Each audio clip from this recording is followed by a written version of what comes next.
नमस्कार and welcome back. Bharat के लिए बहुत बड़ा खतरे की घंटी वो आने वाली है और मोदी जी का जो अगला कदम होगा वो बहुत सख्त होने वाला है, क्योंकि उसके दो रीजंस हैं। एक है इंडियन कंपनीज, उनकी एरोगेंस इतनी ज्यादा है कि मोदी जी को कुछ करना पड़ेगा। और दूसरी तरफ से जो डोनाल्ड ट्रंप हैं, उन्होंने पूरा पंगा लिया है। वो किल कर रहे हैं भारत की इंडस्ट्री को।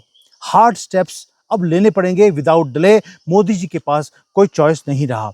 अगर आप देखेंगे कि मैंने दूसरा वीडियो बना रहा हूं, ये बहुत ही खतरे की घंटी का वीडियो है। अगर आप फॉलो द मनी करेंगे तो आपको दिखेगा एक बहुत बड़ी प्रॉब्लम है जो हमारे सामने है, और जो खतरे की घंटियां हैं वो बजनी शुरू हो गई हैं। भारत के अंदर टेरर फैलना शुरू हो गया है। हो क्या रहा है?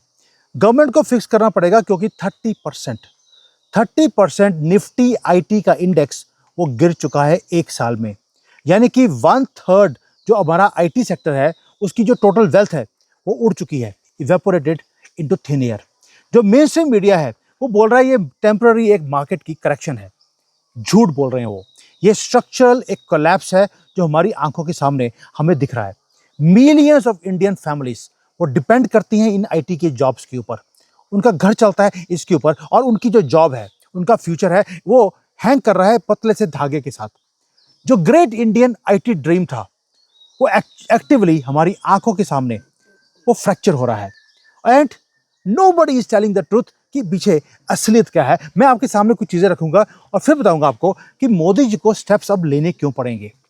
दोस्तों, अगर आप रियल जियोपॉलिटिकल बोर्ड देखते हैं, आप देखते हैं कि जो चेस बोर्ड है वो आपको दिखाई नहीं जा रही, आपको मोहरे मूव करते हुए दिखाई देते हैं। चेस बोर्ड टूट चुका है। हमें रिमाइंड करना पड़ेगा कि जो इंडियन आईटी कंपनीज हैं, उन्होंने गवर्नमेंट को और इस देश को धोखा कैसे दिया। जो इंडियन आईटी कंपनीज हैं, वो एक सिंपल प्रीमाइस के ऊपर वो क्रिएटेड है। प्रीमाइस ये था कि जो लेबर है भारत की, उसको आर्बिट्रेज की तरह यूज किया जाए। जो वेस्टर्न कंपनीज हैं, उन्होंने डिमांड किया चीप रिलायबल कोडर्स।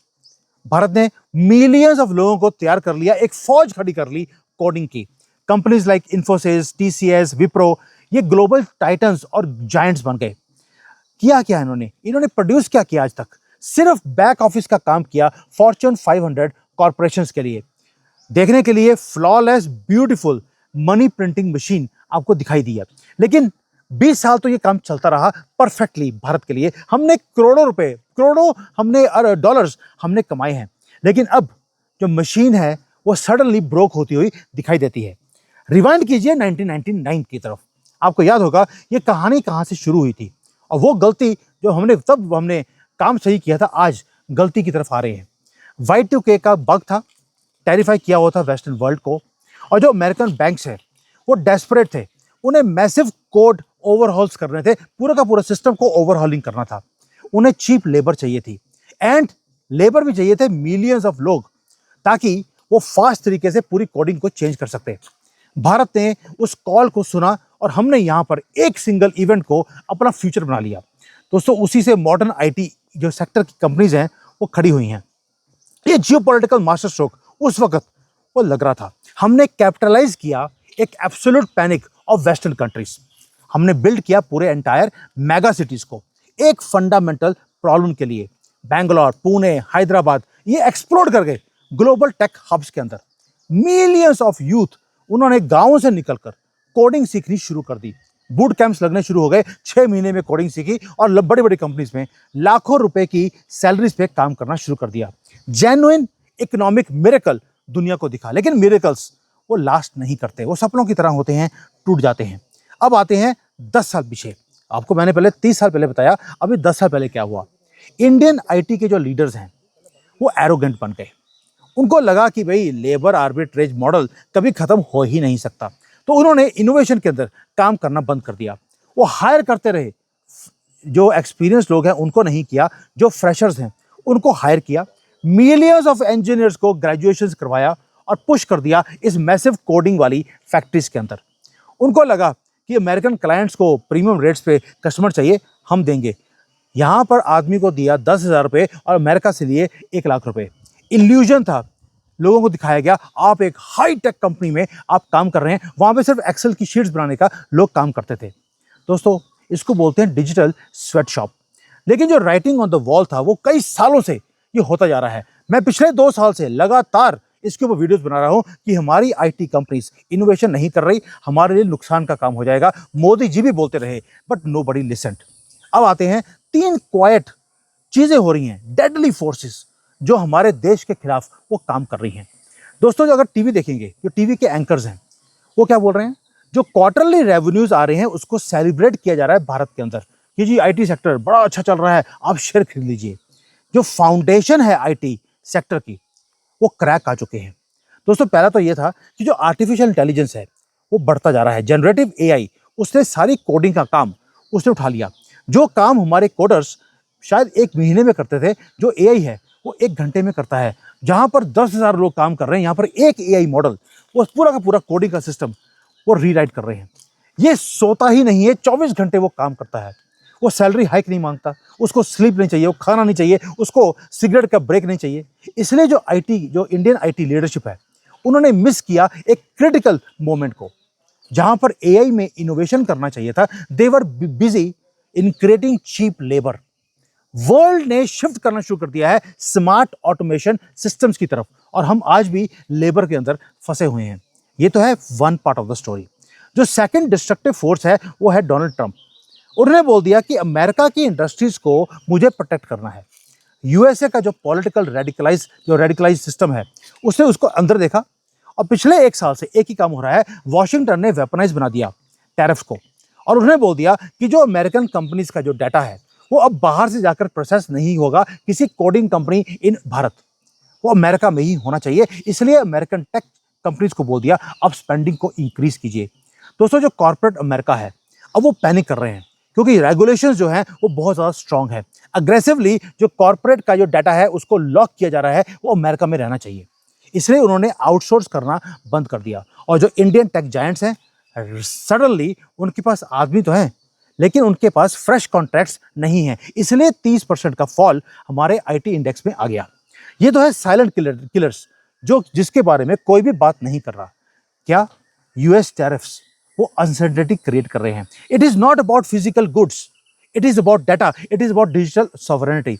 और वॉशिंगटन एग्रेसिवली एक्टिवली वो पैनलाइज कर रहा है कंपनीज को जो अपने क्रिटिकल डाटा को भारत में ऑफशोर कर रहे हैं। इकोनॉमिक वॉर हमारे साथ शुरू हो गया और आईटी कंपनीज के लिए कोलेटरल डैमेज ये हमारे साथ शुरू हो गया है। This is a new cold war. इसके बाद आते हैं तीसरा, जो है घातक अल्टीमेट जियोपॉलिटिकल डेटोनेटर, वो है ईरान का वॉर। बहुत ज्यादा लोगों को लगता है कि यार ईरान के वॉर में मिडिल ईस्ट के ऊपर बॉम्ब्स गिर रहे हैं, सानू की। अब मैं बताता हूँ सानू की, उनको ये direct connection with Dalal street उनको नहीं दिखाई देता। होता क्या है, उनको लगता है कि भाई जो वॉर है उसका मतलब है कि जो मैन्युफैक्चरिंग है वो कम आएगी। लेकिन दोस्तों, जब एक कॉन्फ्लिक्ट आता है सिर्फ ऑयल के प्राइसेस इंक्रीज नहीं होते, साथ में जो ग्लोबल मैक्रो अनसर्टेनिटी है वो भी बॉइलिंग पॉइंट तक पहुंच जाती है। जो ग्लोबल सप्लाई चेन्स है वो वायलेंटली वो चोक होने शुरू हो जाते हैं। मैं आपको दिखाता हूं कि ईरान का जो वॉर है उसका नुकसान क्या है। कोई बात नहीं करेगा इसके बारे में, पर आपको समझ आएगा when I will tell you. War का मतलब है कि आपको बिलियंस ऑफ डॉलर्स आपको मनी चाहिए उस वॉर को करने के लिए। मिडिल ईस्ट के अंदर कॉन्फ्लिक्ट हुआ तो जो ग्लोबल मनी है वो निकल गया वॉर के अंदर, तो लिक्विडिटी कम हो गई। जब लिक्विडिटी श्रिंक होती है तो जो रिस्क कैपिटल है वो वैनिश हो जाता है, यानी कि जो आपने रिस्क के लिए पैसा रखा है वो आपका युद्ध में लग गया। अब जो टेक बजट है वो सडनली उसके पास जो पैसा था वो आना बंद हो गया। अब एक सीईओ है वो न्यूयॉर्क में बैठा है, मिसाइल गई तेहरान के ऊपर, वो पैनिक कर रहा है क्योंकि उसे मालूम है कि अब आईटी अपग्रेड मुझे चेन्नई के अंदर, बेंगलोर के अंदर करने में नुकसान होगा। मैं अगले साल डिसीजन लूंगा। वो अपने कॉन्ट्रैक्ट्स को वो फ्रीज करना शुरू करता है। वो वेट करता है कि कब ईरान का वॉर बंद होगा तो मैं नए कॉन्ट्रैक्ट्स को दूंगा। अब स्मोक जो है, ये जो आग लगी है इतनी जल्दी से जाएगी नहीं, वो कॉन्ट्रैक्ट्स आएगी नहीं, ये परमानेंटली कैंसिल भी हो सकते हैं। हमारी आईटी इंडस्ट्रीज वो झोला लेके बैठी हैं लेकिन अंदर दाने नहीं आ रहे। अब इसको कनेक्ट कीजिए कि लास्ट वीक में क्या हुआ। जियोपॉलिटिकल डोमिनोज उन्होंने गिरना शुरू कर दिया एज प्लान्ड। जैसे मैंने आपको 1 महीना पहले बताया था कि ये सारा आईटी को हिट करेगा, वही हुआ।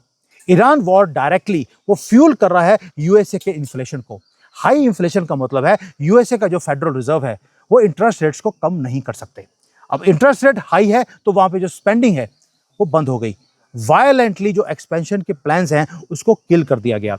इसके कारण जो आईटी का बजट है अमेरिका में वो स्लैश हो रहा है और आईटी इंडस्ट्री दोबारा से ब्रूटली, अनफॉरगिवली वो हिट हो रही है।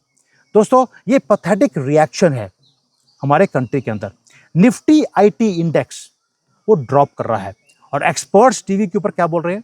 वो बोल रहे हैं ये तो यार एक साइक्लिकल है, ये बढ़ जाएगा। वो प्रॉमिस कर रहे हैं कि आप जो है ना अभी शेयर्स गिरे हुए हैं, आप इसको खरीद लीजिए। They are embarrassingly wrong.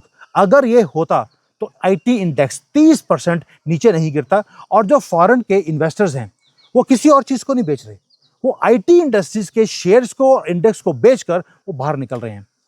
दोस्तों, nobody in India wants you to believe कि जो हमारा बिगेस्ट स्पॉन्सर्स हैं आईटी इंडस्ट्री के, वो ब्लीड कर रहे हैं। और हमारी जो ऑपोजिशन पार्टीज हैं उन्हें पता ही नहीं है क्या हो रहा है। वो बोल रहे हैं जो हमारी स्टॉक मार्केट नीचे आ रही है या आईटी इंडेक्स नीचे आ रहा है, उसका रीजन है हमारे यहाँ पे लोकल टैक्स स्ट्रक्चर। दे एंटायरली मिसिंग कि मैसिव जियोपॉलिटिकल रियलिटी है दुनिया के अंदर। वेस्टर्न मीडिया इसको फ्रेम कर रहा है बिल्कुल वैसे ही जैसे होना चाहिए। वो क्लेम कर रहे हैं कि इंडियन कंपनीज वो लूज कर रही हैं अपना कंपैरेटिव एडवांटेज। बट ट्रुथ ये है, हमने एरोगेंस में हमने इनोवेशन करनी बंद कर दी। दोस्तों, जो रिटेल इन्वेस्टर है, मैं आज भी देख रहा हूँ लोग, मैं कल बैंक में गया था, उन्होंने बोला मुझे, ओ जी आईटी बढ़ने वाली है, बड़ा कम हो गया, खरीद लो। I was telling them you are making a fool of everybody. दोस्तों, ये डिफाइनिंग मोमेंट है भारत के लिए। एक रेगुलर मार्केट कनेक्शन नहीं है ये परफेक्ट डेवास्टेटिंग मल्टी फ्रंट का वॉर है। एक ट्रिपल थ्रेट है हमारे ऊपर, जो मैंने आपको समझा दिया। जो एआई के एग्जीक्यूशनर्स हैं, ये टैरिफ वॉर है, जो वॉर का फ्रीज है, ये तीनों फैक्टर्स ये हमारे सेक्टर को ये ब्लीड कर रहे हैं और तीनों चीजें साइमल्टेनियसली आज की डेट में हो रही हैं। हमारा एक्सटेंशन कभी भी हो सकता है क्योंकि आर्टिफिशियल इंटेलिजेंस हर चीज को वो ब्रूटली उसको टेक ओवर करता जा रहा है। ऊपर से जो जियोपॉलिटिकल केओस है वो आज मिडिल ईस्ट में है, कल को रशिया में होगा, कल को वो चाइना में चला जाएगा, वो पैरालाइज करेगा ग्लोबल कैपिटल को। ये ब्रूटल 3 फ्रंट वॉर के ऊपर अब मोदी जी की नजर है कि इसमें हम अपनी आईटी इंडस्ट्रीज को कैसे बचाएं, क्योंकि ये legacy model Indian IT industries का वो ऑफिशियली डेड है। इसके अंदर इनोवेशंस करनी पड़ेंगी। यानी कि अब आगे जाकर जो एआई है, रोबोटिक्स है, उसके अंदर पीएलआई की स्कीम या कोई और इंसेंटिव की स्कीम वो गवर्नमेंट लेके आने वाली है। एंड जो हमारे कॉर्पोरेट बॉडीज हैं वो नर्वसली आज ट्विच कर रहे हैं। तो अगली मूव क्या होगी अब आपको वो बताता हूं। दोस्तों, ये आप जो हर रोज देखते हैं ना स्टॉक के चार्ट्स, ये प्लीज देखना बंद कर दीजिए। आप सिर्फ जियोपॉलिटिकल थिएटर या कैलेंडर देखिए। जुलाई 24 बहुत क्रिटिकल टाइम है भारत के लिए। ये हमारा ट्रेड का डील अमेरिका और इंडिया का, वो जुलाई 24 आखिरी डेट है। अगर वो ट्रेड डील साइन नहीं हुआ तो हमारा जो टैरिफ आज 10% है वो इंक्रीज होकर वो 40% हो जाएगा। उसमें से जो हमारी मैन्युफैक्चरिंग का एक्सपोर्ट्स है वो बंद होने वाला है। अगर ये हुआ तो हमारा आईटी के एक्सपोर्ट्स और कम हो जाएंगे, मार्केट बिल्कुल नीचे आ जाएगी। दूसरा एक और है, आपको मालूम है कि ईरान का वॉर दोबारा शुरू हो गया। अगर ये बढ़ गया और तेल का प्राइस बढ़ गया तो आप इमीडिएटली सोच लीजिए एक ही काम होगा, हमारी जो इंडस्ट्री है वो भी नीचे आएगी और स्टॉक मार्केट दोबारा से नीचे आ जाएगी। आंसर एक ही है, जो ओल्ड इजी आईटी के जो ग्लोरी डेज थे, पुराने तरीका काम करने का, कि वो एक ऑफशोर मनी की कंपनी है, वो उसको हमने बैक ऑफिस का काम करना शुरू कर दिया, वो बंद हो गया है। It is gone for ever. Coding नहीं चलेगा।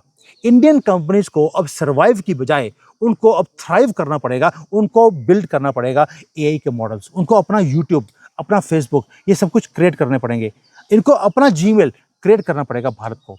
ये ऐसा काम नहीं चल सकता जहां पे आपने ह्यूमंस को टाइपिंग करने के लिए या एक सिर्फ एक्सेल की शीट बनाने के लिए आपने रेंट पे, भाड़े पे आपने सो कॉल्ड इंजीनियर्स को हायर करना शुरू कर दिया।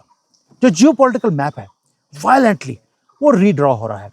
Global tech landscape heavily mind है, हमें अडेप्ट करना पड़ेगा वरना हम मर जाएंगे और कोई रूल बचा ही नहीं है। इसलिए बोल रहा हूं मोदी जी को अब बहुत सख्त कदम लेने पड़ेंगे। This is exactly what I have been telling you for the last 2 years।